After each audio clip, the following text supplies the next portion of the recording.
Hey there, everybody. Welcome to Work Should Feel Good, the show where your career growth meets your real life. Today, my guest, Grace McCarrick, and I are going to talk about the thing that a lot of people didn't want to name for a long time, soft skills, and why they're actually important, even though we went through a period where no one wanted to use the term soft skills. We only wanted to use the term power skills or some other, what I consider nonsense after I've seen the light. Grace is a workforce strategist, keynote speaker, and a founder known for translating complex generational, cultural, and behavioral challenges into clear, actionable strategies for today's organizations. She advises Fortune level brands like Amazon, Spotify, and one of my favorites, DoorDash, on culture, communications, and the evolving expectations of modern employees. Her research driven frameworks spanning topics from charisma to strategic adaptability to my personal favorite, discernment, reach 4 to 6 million impressions each month across social media, including TikTok, where you can learn professional things, guys. Grace also recently launched a very cool community called the Soft Skilled School, a community to educate individuals on the same skills so they can navigate work better and make work feel good, like this podcast is all about. Welcome to the party, Grace. Diana, I'm so happy to be here. I'm happy to be here too. One of my favorite things about you being on the show is that we kind of defied a lot of the common wisdom around networking. Like everybody thinks that you're DMing people on LinkedIn or just getting introduced by a friend of a friend to a certain type of person. Right. And I found you on TikTok talking about discernment. And I thought, oh, we've got to deal with this. So are you meeting a lot of people in the comments too lately? I am meeting, well, here's why you're different. You have your own platform and you're also strong in the comments. So I will say if I'm meeting people, they are in that archetype. Yeah, fellow creators, for sure. I'm meeting people. Yeah. Commenters, sometimes I think one person went from the comments to the DMs and I had a coffee chat, like they were an executive somewhere, but not as common. Yeah. I feel like I meet more in the like networking with other professionals in our lane on TikTok is new. The last, I don't know, I think I found you like a year ago or something. LinkedIn, I've been doing it for years, and I have legit friends that I've done vacations and later business with off of the LinkedIn comments. So anyway, you have an interesting thing though. So you're a culture person. Lots of people love to talk about culture, but it's also kind of gatekept in a lot of organizations. Like you have to work on culture initiatives, you have to be like 20 years of experience in senior leadership and HR and stuff like that. And you kind of defied expectation on how you started that too. Wait, that's such an interesting take. I don't know that I've heard that or that I've seen that a lot. And it could be generational because I'm 15 years older than you. Okay. And so there was a lot of time when I knew me and some of my peers were interested in like, what are the culture things going on? How can we help influence corporate culture? And we kind of got told to shut up and color, but you managed to start doing culture work in your like mid 20s, if I remember, like very early in your career. I was like number 10 hire. You know, it was a startup and it was free. Like I was doing it in addition to my other job. It was so fun. I mean, it was such a good moment in time, such a good place for me to be at that moment because I completely defined everything. And I'm a Virgo. And I'm like, you know, can be a little control freaky. So I was like, okay, actually, this is culture here. It's not happy hours. It's organizational psychology. And here's how we're going to do it. And here's how that's going to show up everywhere. And so I really had a big hand in shaping the culture of that company. But that's what happens in startups when you go from 10 to 250 or whatever, you know, like that's what happens. People who are not qualified in other places do those jobs. What was your real job? The one you got paid for? Yeah, operations. So I've always been operations. I had come from corporate insurance. So I was operations reporting to the chief insurance officer. And I was building, we had a claims. So we were a renter's insurance company. We had a claims department that was third party, which means they existed outside of our company. And so I built the structure that managed them and managed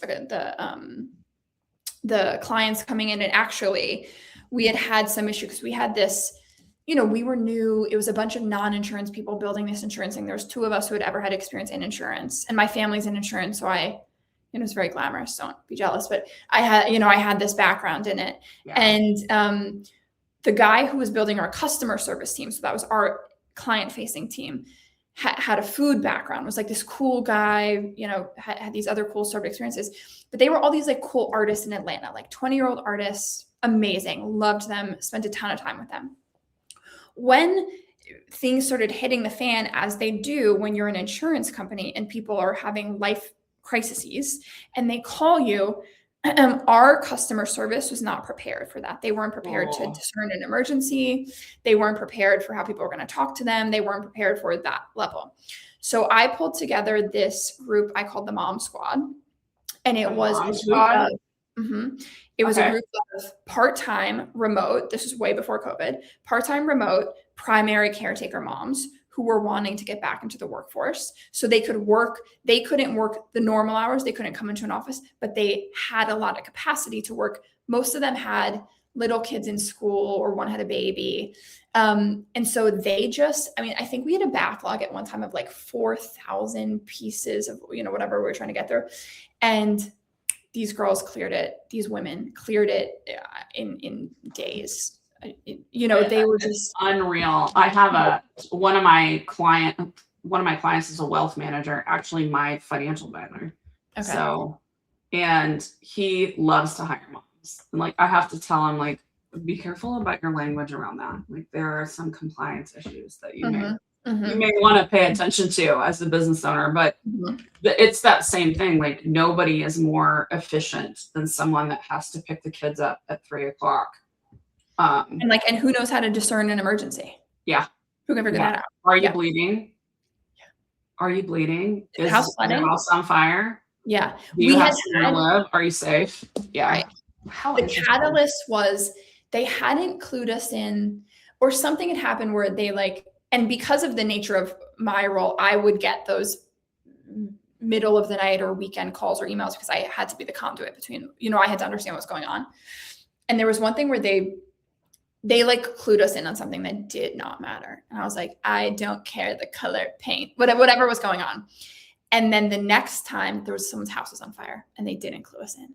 And, oh my God. So anyway, then the Mom Squad came in and just did a great job. And the other group was great. They just weren't trained right for it. Yeah. Their expectations weren't managed. There's so much that people, I think, I've never worked in operations, but I've supported operations a lot. Like, I spent a lot of years doing CRM, system architecture and development, and I worked with sales operations. And so it was very interesting to support that group from a systems perspective, because I saw all the bad stuff. I saw every bad process that people are insisting has to get automated.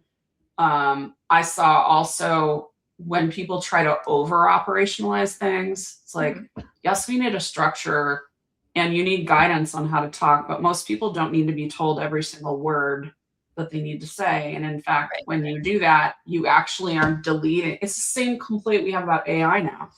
If all you do is write stuff with ChatGPT or Claude, do you have any understanding of what you're doing anymore?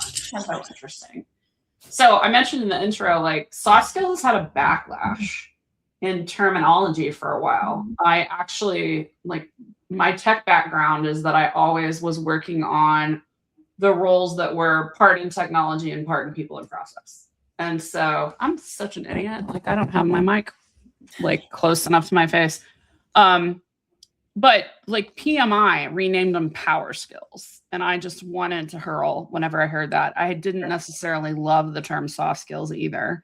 I work with all these hard analytical types that think it's bunk.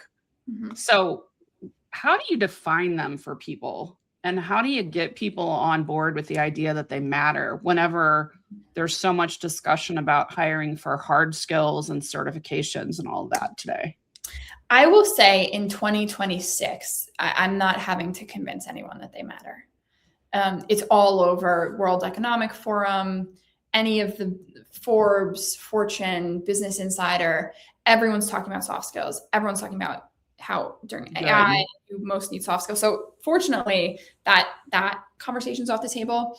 I constantly am getting, well, why are we calling them soft? Okay, because I am selling something based on this concept. Just the mechanics of sales, it's very hard to introduce a new word to someone, educate them on that word, have it show up enough times that they, so for me, it never made sense to rewrite it. I get people's distaste for it, and that's fine. But I think the distaste for a lot of the people that I've worked with over the years, because we also come at this a little bit differently, because you have some B2C or like, things you sell to individuals. And then you do have a lot of your selling, like only the school, but then a lot of your the bulk of your work is selling into corporations, into leadership teams. Mm-hmm. So when you're doing training workshops with people, which I know you work at multiple levels in your consulting, is everybody buying into soft skills at all the levels that you're seeing, or is it mostly your executive teams that are understanding that's the need? How has that evolved? It's a great question. I would say the people who hire me generally are sort of executive team. They're fully bought in. They're interested. It depends. Let me frame it this way. If I'm in a room of 50 or 60 people or more, there will be about 10% of that room who thinks a waste of space. Yeah, like, why are you here? None of this makes any sense. I'm not interested in this. Yeah. This is crazy. I think there's a difference. Like, I think some companies, and I've talked to people who are in companies like this, like, I think some companies just don't need the type of training that I offer. The way they operate, the way they talk to each other, the way their leadership spells things out. They don't need this extra level of, like, let's be really explicit about it. But most companies now do. Yeah. I think it's rare for people to not need at least some of it, because a lot of very rare, but real. Yeah. Like, there are definitely some. I mean, neither of us are for everybody. I think one of the biggest mistakes that people make in business, and also honestly, like, I don't know, I'm going to go with in life, we don't have to be for everybody. Like, it's fine. So if people like, I'm definitely not for everybody. Yeah. I'm very much an acquired taste, but I think that's a really good observation, that there are people that are doing it, or they need a different approach. If they need to learn it. Even just use a really specific example. Is it BlackRock that does the performance scorecards? Like, there are just some places that are so intense and so hyper growth and so focused on what they're focused on, that everyone who's in there is doing that thing. And then there's like all the great companies that power all the things we use and all the stuff we do, and they have tens of thousands of people, and sometimes it helps to get a little, extra information in there. It's interesting. I'm coming at it from, like, the employee perspective, because I work mostly B2C. You're working mostly B2B. Mm-hmm. And the way people talk about stuff, like, one of the things that I find so interesting is when I first left corporate and went full-time into coaching, I was kind of like in fuck the man's headspace. Like, I was so over it after 20 years. And then a few years in, I started saying, okay, this is really more of a pick your battles thing. Like, absolutely know your values, know the top few things that are important. And you're coming at it the other way, like, to individuals when you're talking on social media. Like, stop worrying about this. Like, just, you're making yourself look silly whenever you worry about certain things. Well, I think people make themselves feel crazy, which is sort of the worst part of it. Like, it looks silly, but you're driving yourself crazy trying to be like, for whatever. Pepsi doesn't care about the dogs in Puerto Rico. You're like, okay, Pepsi's not going to care about the dogs in Puerto Rico. Right.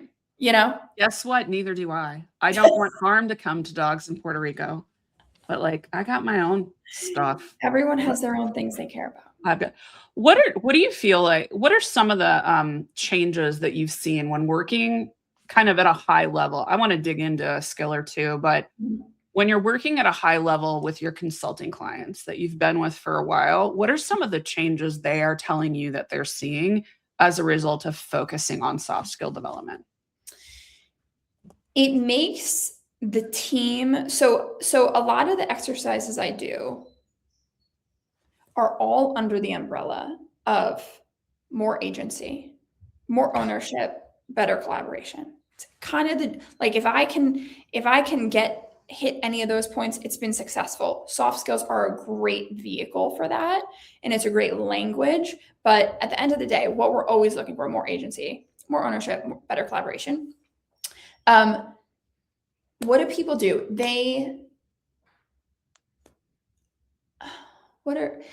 I think for a lot of people, I can at least say, like, leaving the workshops, it feels like, oh, I've unlocked something I didn't realize I had. Oh, there was a tool in my toolbox that I could have been using. And so it's less about what the people who hired me say and more, I have a research partner, we take data on everyone who comes through, more what the people who took the course are saying. And that's like, thank God for these tools.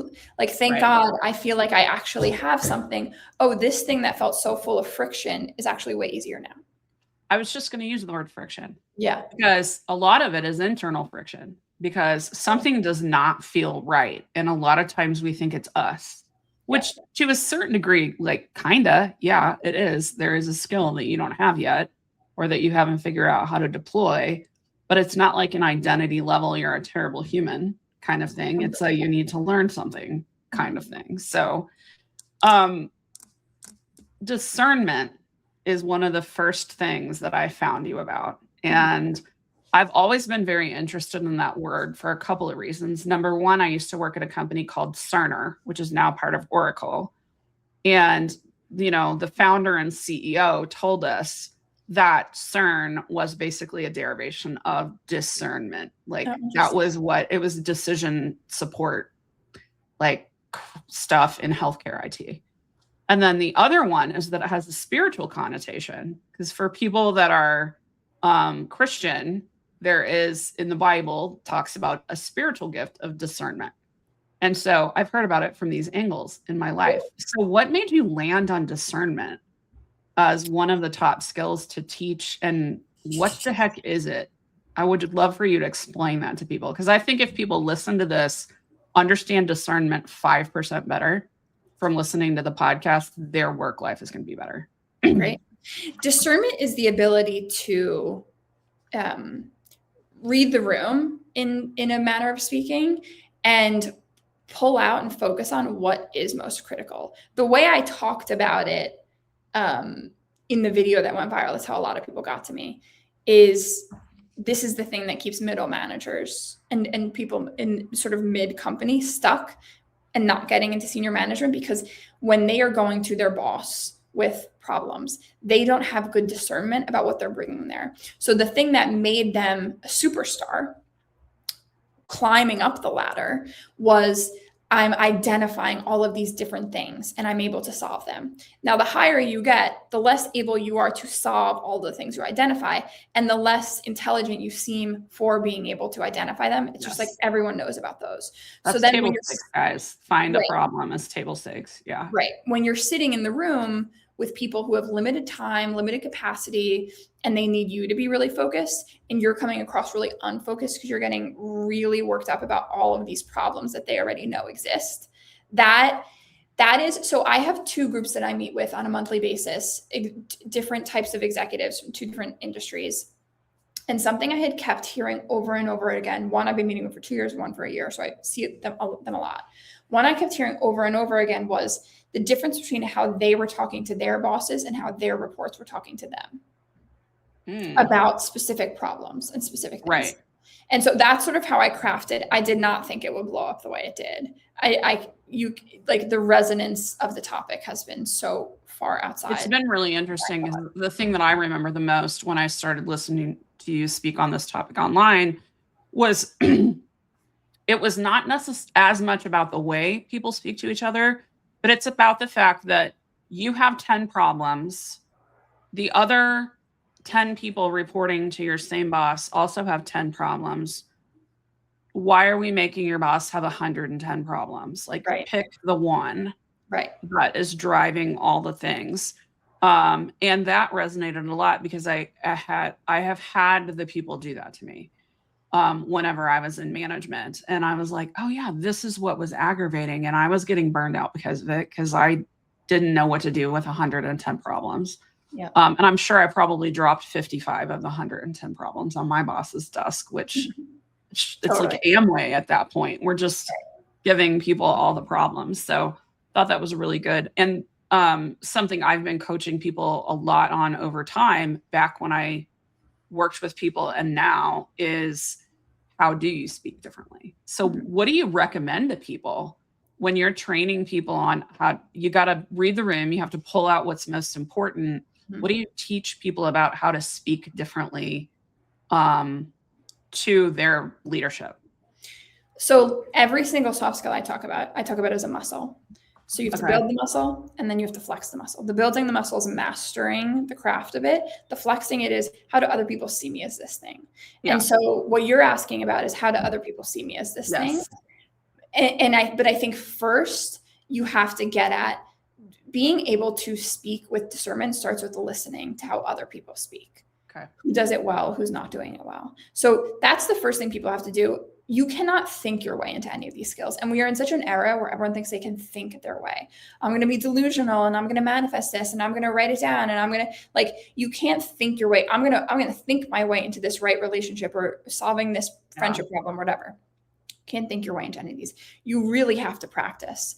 So discernment, you really have to be a listener. And then when you start, particularly if you're using it for this use case of, I want to be someone who's seen as more senior, so I get the promotions. There's a really specific way that high performing people with discernment talk to their executives and talk to their stakeholders. Can you do a contrast? Like, can you do an example where maybe you could share, like, a senior manager that someday wants to be a director or VP, the way they might talk about a problem when they're not doing it effectively versus the way the person that's going to get promoted over them talks about it? Yeah. So let me go, like, let me just pick something boring in general. Like, someone in financial services, they have a client issue that popped up because of a couple different people on their team messed up. It was like a assembly line of things that need to happen, and everyone messed up along the way. So the senior manager is going to bring that mid problem to their manager and say, these 3 things happened. This person's annoying because I fucking told them that last week. This happened 3 months ago. I told you they were going to do it again. They sort of do this whole thing. And this person, I don't know what happened, but can we please get their manager to fix it? Like, they sort of spell out all the issues. I'm working on it. And there's a little bit of also like a martyrdom in it. I don't worry. I got it. I got it. These people are idiots, but I can fix it. Right. Yeah. I'm smart. I get it. The senior person goes at the end of a meeting, by the way, this is handled. This thing happened this week. These are the factors. Nothing to do here. Just flagging it for you. Yeah. That's really good. I think one of the biggest things, I love it's the Olivia Pope effect. This is handled, but I'm not surprising you.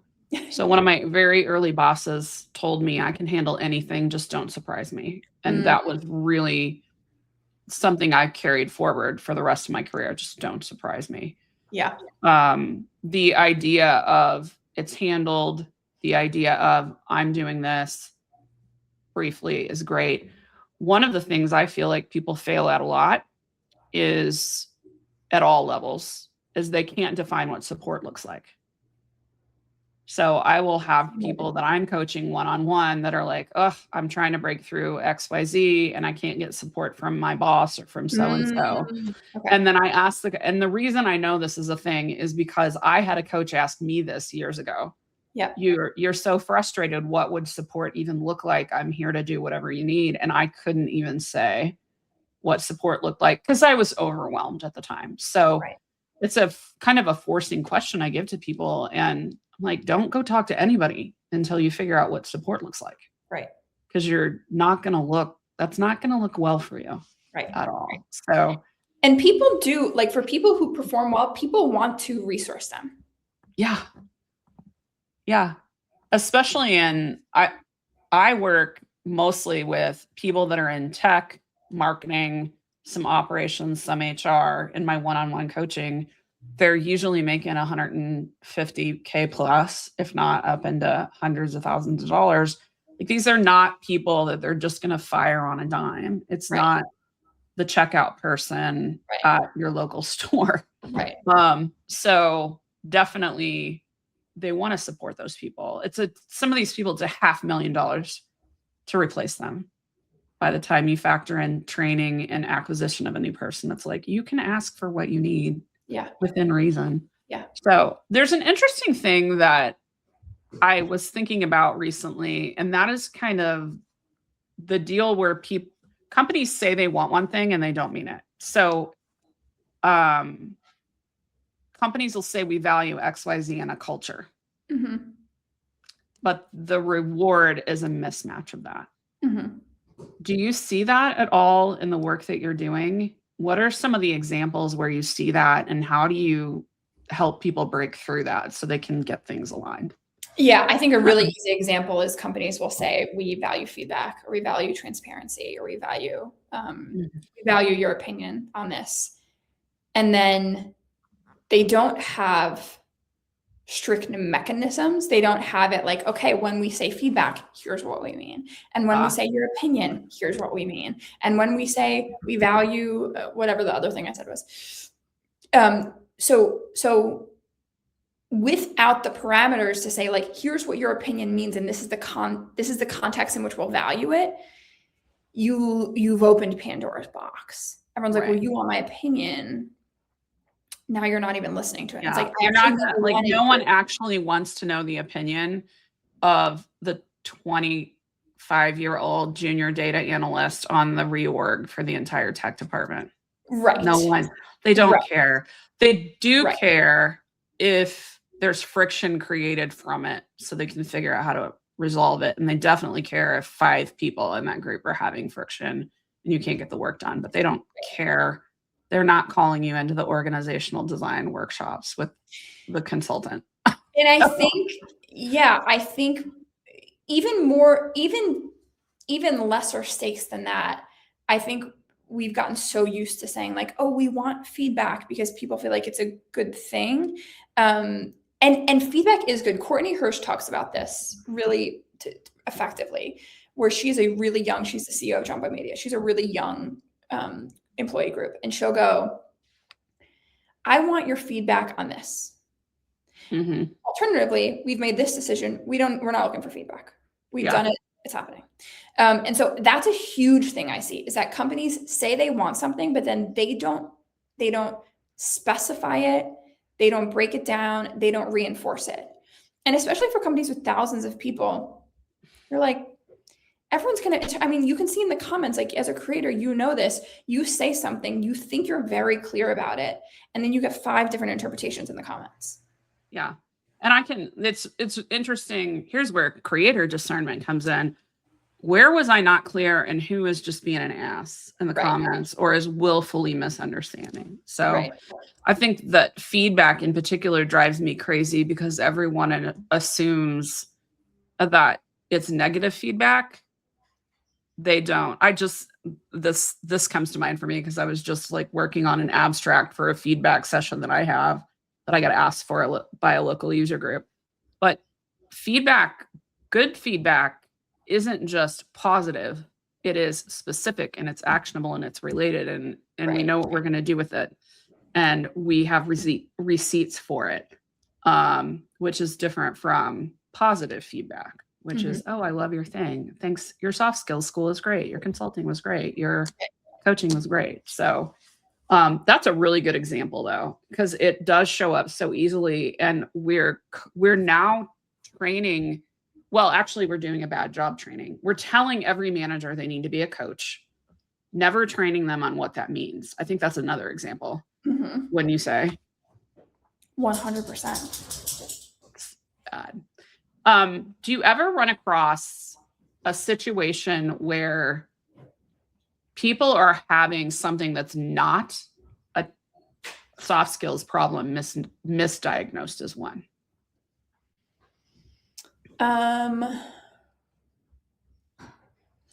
Here's what I'll say I see a little bit more, just because of the nature of my work and what I talk about. People think they are utilizing soft skills really well, and they are not. So it's sort of the opposite. Like someone will be like, I'm in this team, whatever, I'm 20, I'm in this team. Oh, actually, wait, I have a better, this one came straight from my DMs.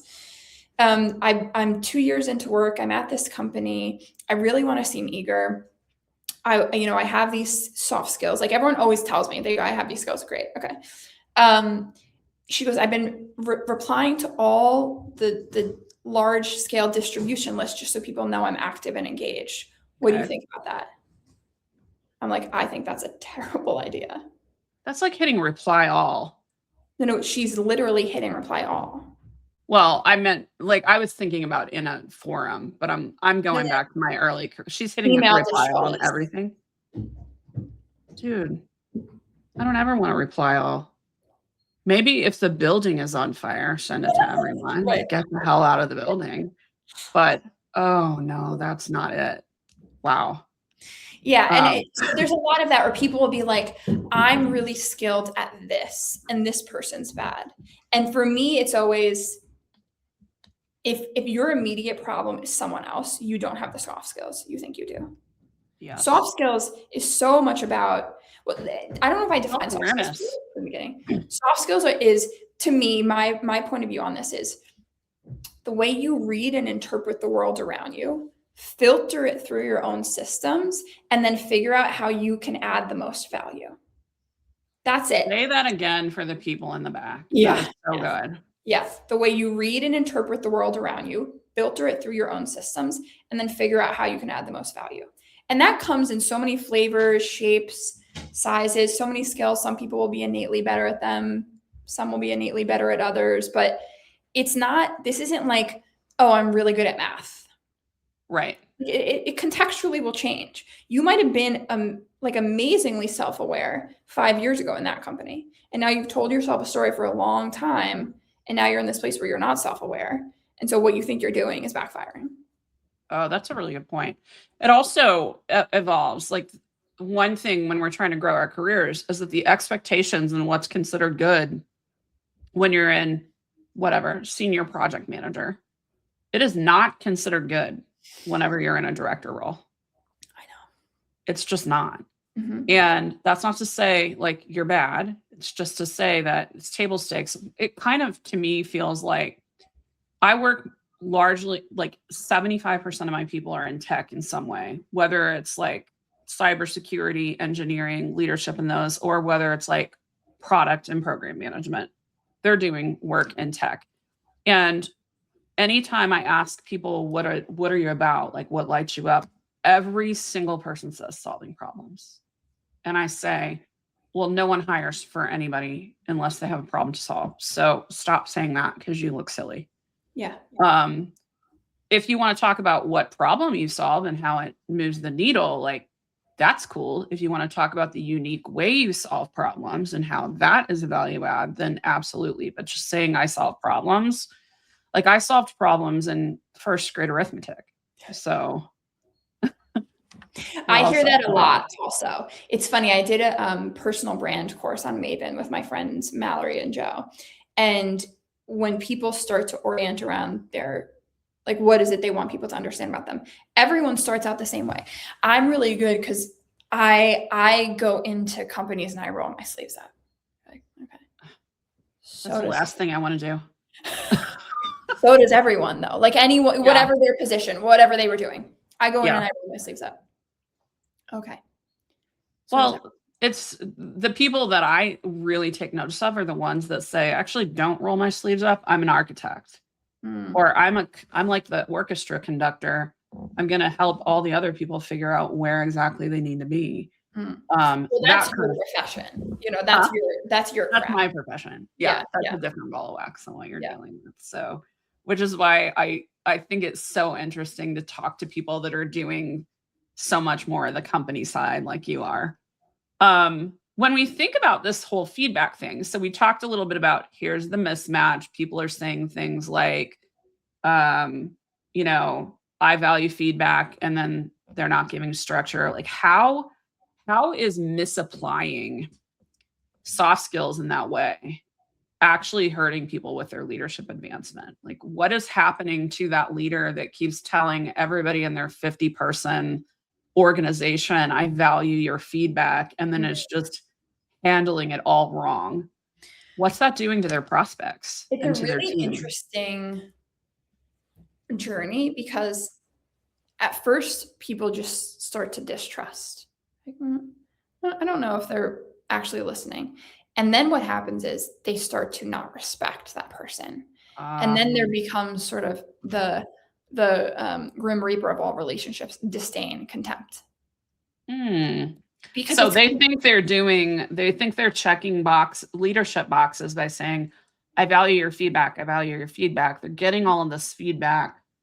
A bunch of it is not even in the scope of what the person giving feedback should be doing.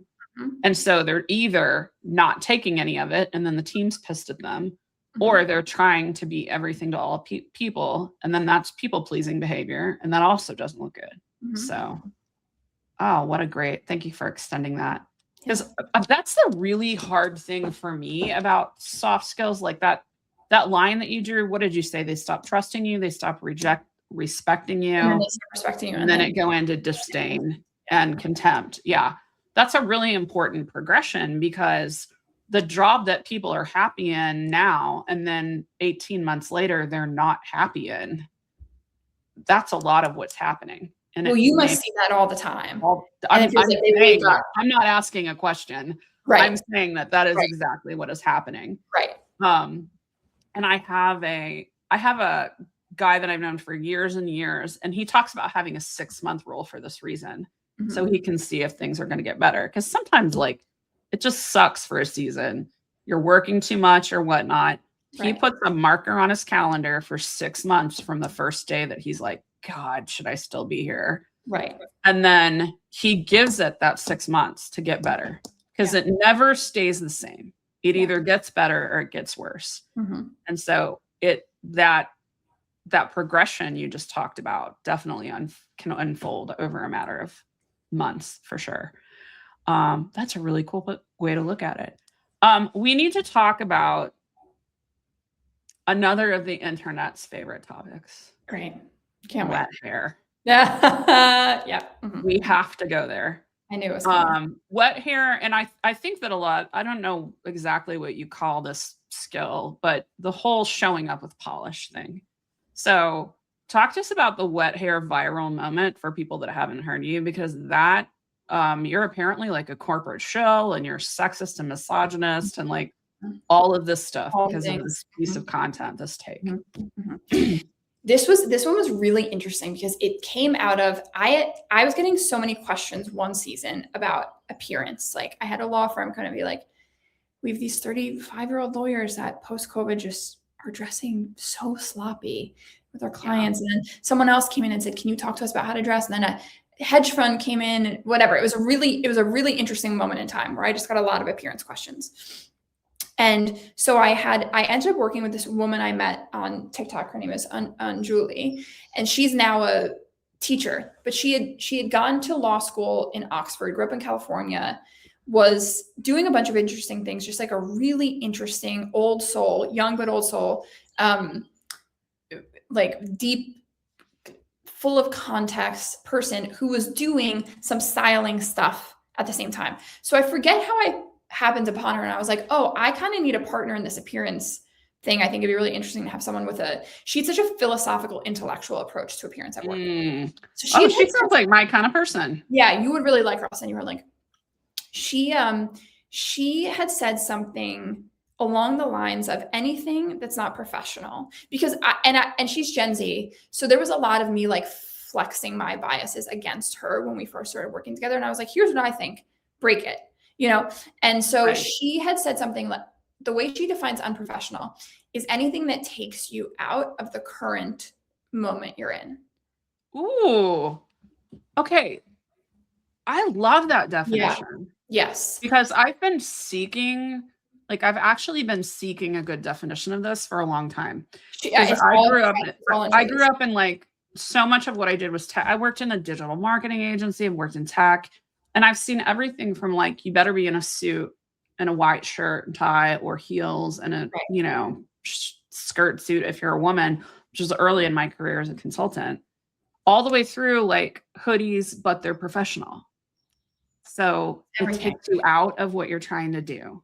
Yeah. So it takes who's ever in the room out of the moment, right? So if you think of unprofessional, someone takes a phone call, someone's clipping their nails, someone's, and what she was saying was what hair does is mentally, for a second, if you have dripping wet hair, everyone thinks of you just getting out of the shower. Not in a sexual way, not in a perverted way, but it just brings they're like, oh, that person just got out of the shower. And so you're now out of the conference room where you're trying to make something happen, and you're in your bathroom. You're in your shower. So that's what I talked about. I thought that I was like, that is so clean. That is so good. I love it. I'm going to take it. And I can't remember if I tagged her in this. I had done it on both TikTok and Instagram.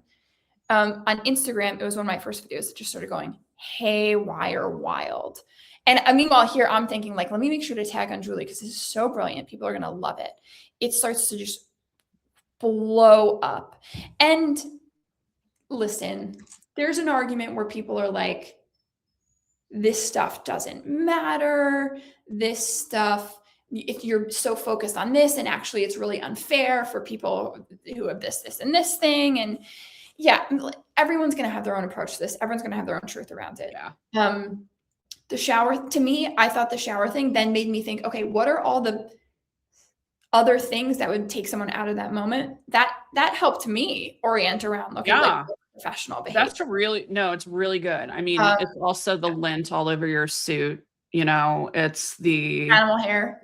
Huh? Oh, animal hair. I don't have any pets, so I don't tend to think of animal hair, but yes. It's anything that smells weird. Mm-hmm. And it's being out of sync with the dress code. So if you work in a hoodies and t-shirts place and you show up in a suit for an interview, which I do not advocate, I actively tell people to ask about dress code and then go like 2 clicks higher, not all the way, like, not all the why way are we wearing a tux and tails to an interview. But if you're too far gone, it takes you out. And I have seen people get rejected as not being the right cultural fit because they did not learn enough to know that we are a cargo shorts and t-shirts and Converse kind of place. And we can argue about whether that's fair or not, but I'm done pretending the world is fair. Mm-hmm. And I'm for teaching people what's real. Mm-hmm. So now, if somebody's trying to like discriminate, don't break the law, please, when you're hiring. But I don't live in a world where I pretend everything is fair. So yeah, and people have an argument where they're like, it used to be that curly hair was considered unprofessional, and so women of color and Jewish women who have really coily curly hair, like then they were put at a disadvantage. And that's I can't argue with that. That was the case, and that was unfair. But I do think we are getting a little bit closer to things that everyone can control. Right. The message, I became like kind of a stoicism nerd a few years ago, and it literally might have saved my life. Like I was incredibly depressed and I was just kind of looking outside my normal day today for something to kind of grab hold of to help me. And everything that flows through stoicism around understanding what you can and can't control, which, fun fact, you can't control much, but you can control some stuff. Yeah. Has been really important. So thinking about, I I know I've showed up to work with wet hair, but one of the big things is my hair is somewhere between Hermione Granger and Hagrid from Harry Potter. And I just decided my pandemic project, while everybody else was figuring out how to like make sourdough and have a pandemic baby and get a puppy, I decided to figure out my hair. And I feel like it's made a big difference in my confidence. So What that did you flows do? through everything else. Huh? What did you do? Literally, I bought I don't know how many hair tools. I decided I liked it smoother. Okay, you experimented. Yeah, I experimented. But I ended up with a Conair curling iron that was $25 off of Amazon. And then like one of those blowout brushes that was like $130, which felt like a lot because all my consulting work went away during COVID. But I'm like, I'm using that thing 6 years later and I think my hair looks decent. So it looks great. Here we are. Yeah. What are some other things that people don't understand are taking people out of the moment besides the wet hair? Smells. I did one of my also sort of very antagonistic videos, antagonistic, I guess you could say, is I said the smell of dirty hair and the smell of musty clothes that were in the dryer too long. Both of those make you seem unprofessional. People always talk about bad breath. Yes. I also do think like we've all been in these types of workplaces. You are working on something all day. You have no time to stop. And then you go to like, you've had coffees, you have whatever, then you go somewhere and just, you know, whatever. Sometimes that just happens. So that to me is not always a marker. Like, yeah, people should pay. Like I carry Listerine strips with me everywhere, but that to me is like, that happens to everyone at some point, even if they try really hard for it to not happen. And the other stuff is a little more controllable. I feel like the dirty hair one is super interesting because we live in the age where women flex how little they've washed their hair. I know. And although it's, I will say the worst I've ever smelled this, I was working, it was that same startup. It was like a winter day. So the heat was on in the office we were in. I walked in from outside and it was all men. It was like, at that point, I think there was only 3 women and maybe 20 men. It was all guys. And I just got hit with like dirty hair. And I'm like, did any of you motherfuckers shower this morning? They were mostly engineers. And so, you know, part of the course. But yeah, the dirty hair one's tough. I think that most of the women who flex it in real life, I don't know about the internet, are really conscious about the dry shampoo and the gels and the this and the that. Yeah. That's what I try to do. So, because I used to have to wash it every day. And then I hit a point where I didn't have to. Thank God. If I still had to wash it every day, it probably wouldn't look this good. But because it's some work. So it's a lot of work. What do you think though? There was so much random discourse. What do you think that post and the reaction to it revealed about how people are thinking about work right now? People feel like work is something on the internet. People feel like work is something that is put upon them. That's a burden that they have to bear with as much grace as they possibly can, which is none. And they think the amount of times that I see the word slavery in my comments, I'm like, you people need a dictionary. Signing a white collar corporate employment contract is not slavery. Like you're making $173,000, Chad. Even if you're making $93,000. Yeah. If you're making 76, I just talked to someone who is working in PR and just went from 32 to 40, which is a salary I did not think I would hear in the last, that was my starting salary. Yeah. I made more than that in 1999. So yeah. PRs are tough. But it's a real thing. Yeah. How do you teach on appearance when you do consulting, or was that kind of like a one-shot thing? I'm curious the difference between, we have the internet people and then we have the real life people that you work with. When you talk to people in real life about some of these things, How is that going? How are people in the real world perceiving it? Let me think. Am I doing it that often? I had one client, such a badass CEO in the Philippines. And I've worked with them for a couple of years, so a couple different levels. And I did a multi-day program with them. And it was all about, it was like this specific group needed to up level. The CEO just needed them to come across more sophisticated. And so we just went at that in a bunch of different ways. And yeah, I brought Anjuli in actually to talk to them. And yeah, it was really, I think there's always going to be people who are like, I have this down pat. Yeah. And then there will be people who go, oh, I didn't realize I could think about it like this. Gotcha. Like for the most part, I'm not in these skills. I'm not trying to go, okay, I know you have this mental burden you carry from all of the things we have to think about and all the problems and all the stimulus. And now I want you to add 20 more things to think about. I'm usually trying to go, okay, this thing that you think about this way, don't do it. Think about it this way instead. Yeah.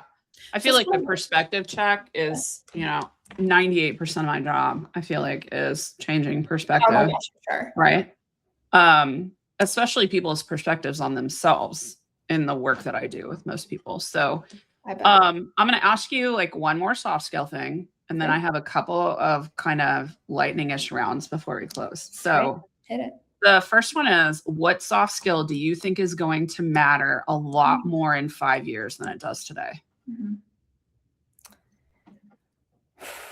I think you know what I'm going to say because we had a long talk about it last week. Digital literacy. Yeah. Being able to understand what's going on in the digital world and then translate that back out to people offline in a way that relates to the work you're doing. Yeah, I think that's good. And I think that was I'm actually in Grace's soft skilled school, which we're going to have the link. We'll put the link to that in the comments. So if somebody wants to try to join the next time it's open, you can.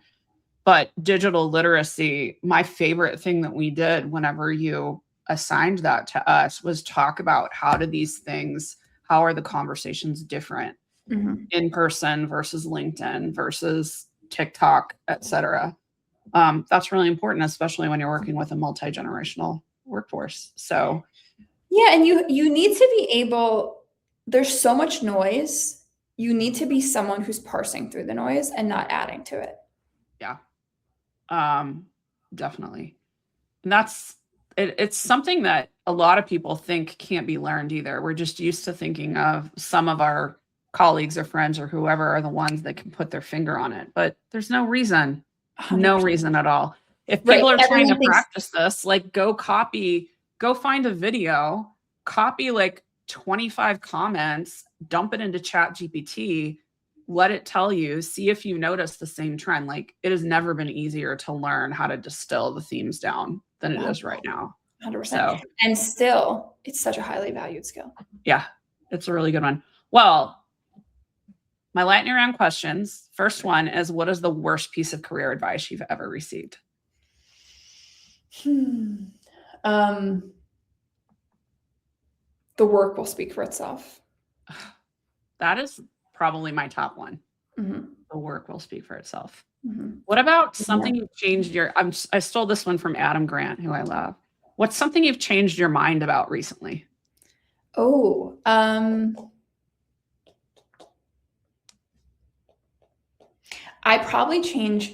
have a strong life philosophy of spending a lot of time with people who challenge me in my thinking. Not necessarily that we have like hugely different value sets, but who have different experience and different perspectives and challenge me. So I would say I'm often changing my mind on things. Oh, good.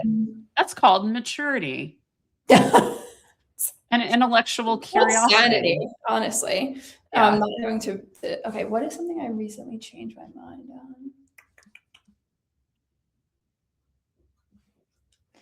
I mean, I'm talking about work so much now. I think it doesn't have to be work. Yeah, I will understand. It's like one of the sort of top conversations in my head. Oh, you know what? I've listened to a podcast that talks a lot about the Baldoni Lively trial. And Ah, I felt very in one camp last year. And now I'm kind of like, I don't know. I think there's no way to know. I think all the people that are like, of course it's this. Did you really read all that discovery? No, you didn't. Were you there? No, you weren't.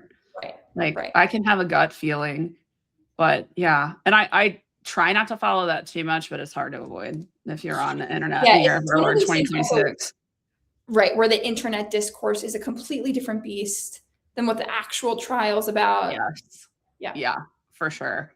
And people like I find that I've taught a lot of people about retaliation being illegal as a result of that trial, because most people have never heard about that. And so I'm like, okay, well, I'm teaching you some workplace stuff because of this crazy mess over here. I will do it all day. Yeah. What else are you working on, and how would you like people to connect with you? So we're continuing to run the soft skills school. I'm not opening new enrollments until the end of March. But when I do, we'll sort of reset that. Anything else? I have a podcast episode on the Call HR podcast coming out tomorrow. Nice. You'll like that one. Michelle Volberg, the CEO of Toil, is really cool. And then people can find me on TikTok, Grace for Personality Hires, Instagram, Grace_McCarrick, LinkedIn, Grace McCarrick, and my website, gracemccarrick.com. Cool. I'll put all those things down in the show notes. Grace, thank you so much for coming and kind of educating people about the soft skills things. Thank you so much for just a great excuse to have a conversation. That's why I have podcasts now. Great. So, love it.